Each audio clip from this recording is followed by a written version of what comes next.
I have 13 rags for my 6x6 frame, and today we're gonna see exactly what they're doing to the skin. So, vámonos!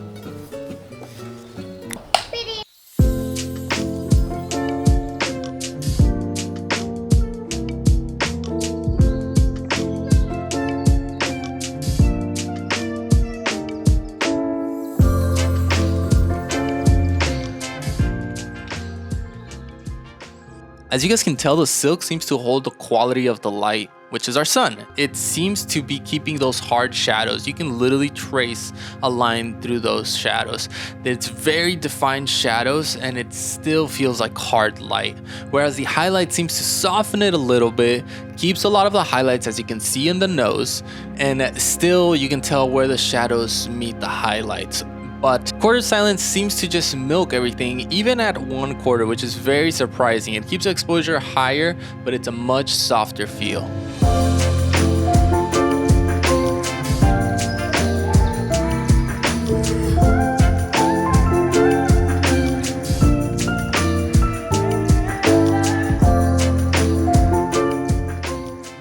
Now the half soft frost holds more highlights and you can really see them in the head, the forehead, and in the nose. The half silk, also known as China silk, seems to have softened much more. And just like our first version, which was the quarter silent grid, the half silent grid does much more in the highlights and shadows. As you compare these to the frost and the silks, it just milks the whole difference of the light. It really creates soft light.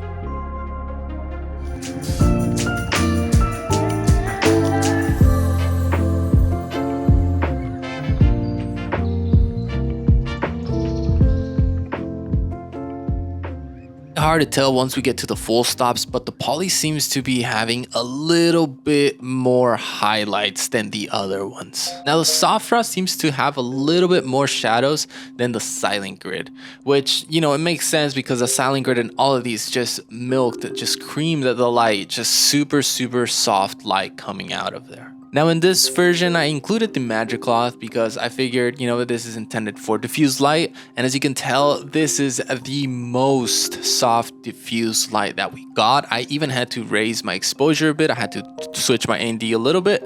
And in reality, I mean, just looking at this, I would just add a neg and maybe a little bit harder edge coming with like a mirror board, like a bounce board, whatever.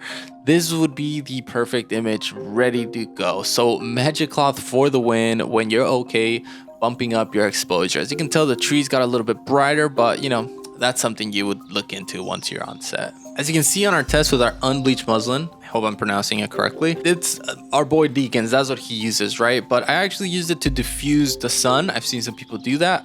I know he bounces light into it, but on its own, just using it as diffusing our hard source of the sun, it already created a much creamier and a tiny bit warmer source. I love this cloth, but I never get to use it. Now here we're gonna get into a double net and single net, and the biggest things of these is that these do not change the quality of light that you're using.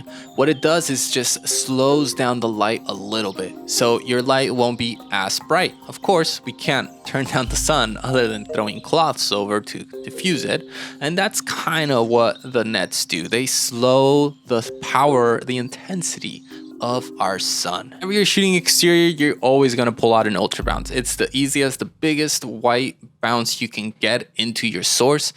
Maybe this could be something where you use the muslin or something else once you get more advanced and you're really trying to nail the skin tones or whatever lights are coming through.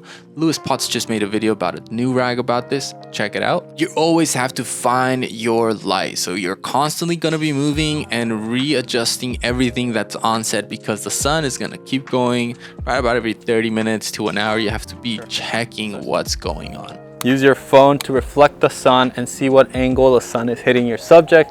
You have to do this if you're going to be out here for a couple hours because the sun is just going to keep moving and the angle of the reflection is going to change. And also tie it up. I'm not tying it because we've been doing this for a while now. That's all I have for you guys today. I really wanted to make this breakdown because I'd never seen one, especially when I was trying to figure out what rags to buy and what were they all doing. And I feel like this is a great source for any cinematographer DP, so make sure you share this with anyone that might find some value out of this. I think the best way that we can push this art or get to grow in this art is sharing what we know and just growing as a community. So if you guys have any questions, drop them down below. If you guys have any projects and need some help, I am a freelance cinematographer based in San Diego, ready to travel, so hit me up.